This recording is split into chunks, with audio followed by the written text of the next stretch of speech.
Hi everyone and welcome to this special IU review finale, the ranking of every IU album. So yeah, basically throughout the series I ranked every album out of 10 and a lot of them ended up having the same score. So I wanted to make this video as like a special finale ranking every album from worst to best in my personal opinion, of course. And yeah, I'll just give my brief overall thoughts of each album and yeah, let's get right into it. Starting off at number 21, out of 21, we have Trouble with a 6 out of 10. Now, like I said in my review, I do like Trouble. I don't think any of the songs are terrible. She's just the most, in the words of Madonna, reductive. There's nothing really new or exciting on this mini album besides maybe We Are the Queens is probably the most exciting song, but she's fine. She's just okay, but definitely like, if you're new to IU, even though this is her newest release at the time of this recording, don't start with this. But yeah, good news is we only go up from there. So number 20 with a score of 6.25, we have her debut album, A Song 4. Yeah, basically this is so low. Basically, like I said in my review, there's a lot of filler on here. The songs that are good are great. Like, I love pretty much every single from it. Signal is a personal favorite of mine, but there's also a lot of filler. Like, there's too much filler for me to ignore and for me to rank it any higher than this. So I definitely think, it's worth listening to, but also one of her weaker albums for sure. All right, and next one might be probably considered really low for some fans, but we have number 19, Guilty, with a score of 6.5 out of 10. Now with Guilty, there are songs on here that like I absolutely love, but there are also like a good number of skips or songs that even if I think they're like decent, I just personally don't listen to very often. And kind of with like Trouble, it just feels very much like nothing too new or exciting on here. And yeah, I feel like she was in that bad mental state when she recorded this album. It was a very like angry breakup album and just not my personal taste. I do understand that some fans do love the harder like rock sound it has, just not for me personally. So yeah, that's why it's so low for me, but still once again worth listening to. All right, and next we have number 18, Made in Japan, with a score of a solid 7 out of 10. And yeah, this one, I think, unlike the other couple albums where like there was amazing songs and some skips, this one doesn't really have, I think there was one skip on this one. Like every song is pretty good, but not too many songs are like amazing to me. So that's kind of why it's just a 7. It's good. The production is really good overall, but nothing too spectacular on it. All right, and next we have number 17, A1, with a score of 7.5 out of 10. Now this one kind of feels similar to Made in Japan, where it's like, I actually really enjoy almost every single song on here, just not really that many songs that are like amazing that make me come back to it time and time again. But I do think one thing this album does do really well is like oh god, that reflection's awful. the atmosphere and the tone of it is like very solid, so I do like that. All right, moving on. All right, and next at rank number 16, we have 5 with a score of 8 out of 10. I was actually surprised myself at how low this was. I thought it would be higher, but with it only having 5 songs, like if they're not all incredible, then like I'm gonna have to take points away. So yeah, I feel like 8 is a very good score for this. I do think it's a great mini album, but there are a couple of tracks on the album that kind of bring it down a bit. All right, and number 15, we have Rock and Roll Circus, also with a score of 8 out of 10. This one I feel like is a bit of a mixed bag for me. Like there are some songs I think are incredible and really fun and really different from IU, and then there's some filler. But even the filler I feel like is decent enough to warrant it being like an 8 out of 10. Like it's not the worst filler in the world, and yeah, just overall like a solid IU album. I really enjoy it. All right, and next at number 14, we have Love Again with a score of 8.25. I have very similar feelings to Rock and Roll Circus as I do to this, where it's like some songs are amazing. Overall, I think the production is good on the songs, but there is some filler on the album. Also, the mixing on this album is very questionable, so yeah, 8.25. I think it's a bit underrated. I feel like some people forget about this one, but yeah, it's really good, just has some flaws for sure. All right, now we're up to number 13. We have 6 which I also gave an 8.25 out of 10. This is another one that I feel like people just like sleep on completely. This is such a great mini album. Every song sounds great together. Like it's a perfect little summer mini album. And yeah, I just think it's really great. There's not like any one song that's too like amazing to bring it like higher than where it is, but like yeah, there's no filler, there's no skips. It's a great mini album. All right, next we have number 12, which is Colors. Now, Miss Colors, it gave a solid 8.5 out of 10. I think it's really great, honestly. Like, I feel like compared to some other albums that released during this time that have like an EDM sound, this one really stands up. I really still enjoy all the songs except for Angel, but we're gonna forget about it. That's the reason why this album's not any higher, is because of Angel. But yeah, still a really great album. I'm glad that she took the risk when she did.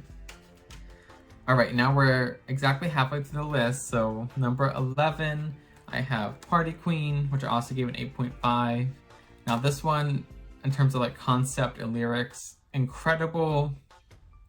For the most part, I really enjoyed the songs in here too, but there are some questionable songs on here, and the mixing on this album as well is not the best thing. It really kind of dragged this album down a bit, but still I love the concept of the album, and it's still iconic. Like, I don't care. It's a great album. I think it definitely deserves to be like right in the middle, like really solid album. All right, so now we're making our way into the top 10. Pretty much from here on out, we're gonna be looking at albums like 9 and above. So like they're all amazing. Like these were really hard to score, to be honest. But number 10, we have Duty, which I feel like a lot of people are gonna think this is like a sin to put this album so low, but it's still top 10. Like I think it's great. I gave it an 8.75 because I do think the album kind of loses momentum at the end, but also like some of the tracks on here are legendary. Like all the singles, like the trilogy, like Seasons, Far Away, Vogue, incredible.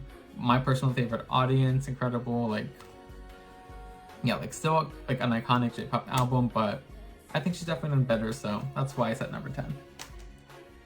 All right, and number 9, I feel like another one that people are gonna be like, I put it too low, but we have Misunderstood, also with a score of 8.75.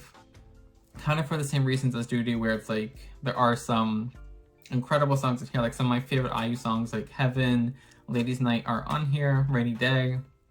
But there are some songs on here that I either just like flat out skip, or just songs I don't find myself coming back to very often. Like I feel like if they could have cut a couple songs, it could have been way higher, but yeah, still top 10, number 9, Misunderstood. You all know her, she's legendary. All right, and coming at number 8 with a solid score of 9 out of 10 is Secret. I think this one is amazing. Now this one kind of is fitting to be coming after Misunderstood because they're kind of like sister albums coming out back to back.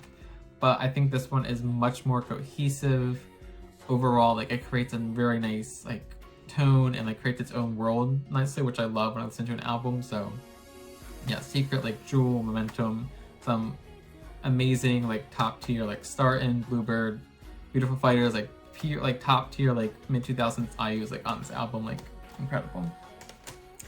All right, coming at number 7, which once again I feel like some people might think this is too low, but she just has too many amazing albums. But yeah, anyway, we have I Am at number 7.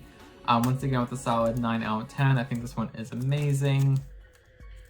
Again, classic not even classic IU songs, there's classic J-pop songs in here like Dearest and M, Evolution, just like incredible songs that never get old. But there are some more filler tracks, and for me in particular, I don't like A Song Is Born. I just don't. So having that on this album definitely brings it down.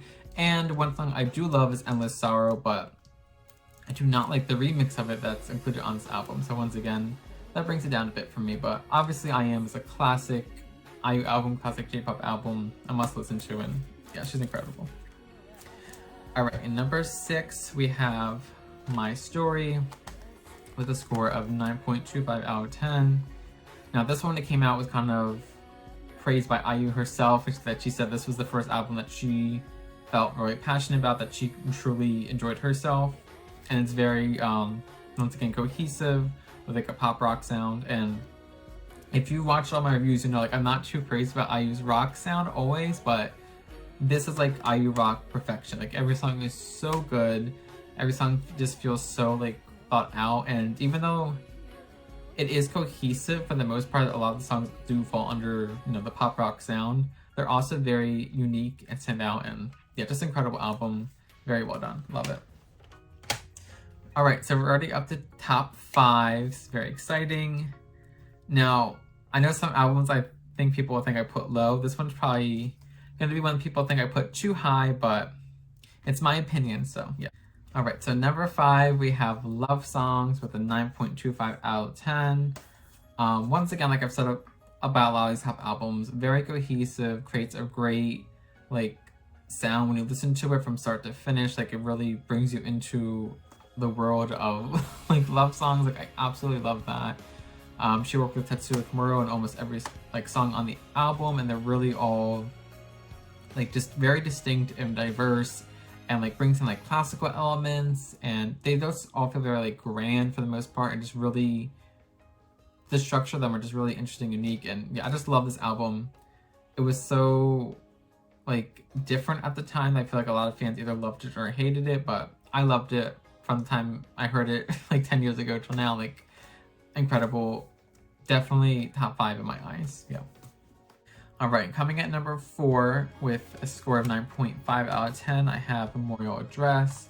Now, in my eyes, 9.5 is like close to perfection, like practically a masterpiece. It's exactly what I think this is. It is IU's first mini album, but we also get 8 full-length songs on it, so a really hefty mini album. And now a lot of the albums in the top 10 are praised for being like cohesive and creating like a wonderful sound. This one isn't so much that, but it gives you like a sample of like every sound that IU really has in her repertoire, so I absolutely love that. Like every song is its own little adventure, and I think that's kind of really fits it being a mini album where she had more room to explore the different sounds. So yeah, just incredible. Like no skips, no fillers, like just almost every song to me is like a masterpiece. So great mini album. All right, we're at the top 3. These are all, I'm gonna just say like all 3 of these albums in my eyes like are masterpieces, just on different levels. And yeah, but let's get into it. Number 3, I have LOVEppears to the score of 9.5 out of 10. Now, for me personally, I do have a lot of personal attachment to this album. This was the first album I listened to in full from IU, and was the first, I think really the first J-pop album I listened to in full. Like really just opened my eyes to the world of J-pop and IU, and yeah, I fell in love. Obviously, some just incredible classic songs in here like Boys and Girls and Who, and Too Late is a personal favorite of mine, and Monochrome, and just so many incredible songs. I will say like there are a couple of songs in here that I'm not totally in love with, so that's why it's not a 10 out of 10, but still something that I love listening to from start to finish and don't skip anything for the most part. Yeah, just too iconic. Definitely, I would say, personally, I think this is the album everyone should listen to if you're getting to IU for the first time. I feel like this is like just incredible, yeah. All right, so I have 2 left. Number 2, we have Next Level with a score of 9.75 out of 10. Once again, like this is like as close to perfection as you can get, pretty much without being perfect. Yeah, I love the fact that we went from Guilty, which was one of my lowest albums on the list, to like this being almost number 1. Like she did a total 180, and I'm so happy that she did. This is just like electro pop fun. Like it's just such a fun album. Like I really enjoy it. Even like the ballads on here, like Green and Days, like they're a little bit more lighthearted and just enjoyable to me than some of her other like darker ballads. So yeah, just an incredible album. Really have no complaints other than maybe like Curtain Calls, like the one song on the album that I needed some time to get used to, but still like like an incredible album. All right, so that leaves us with number 1. I'm sure you realize what it is by now, especially if you watch my reviews, but number 1 is Rainbow with a perfect 10 out of 10. In my eyes, this is a J-pop masterpiece. Every song on here is just like incredible from start to finish. She does a really good job here of like really making this a cohesive effort with the interludes, really bringing all the songs together.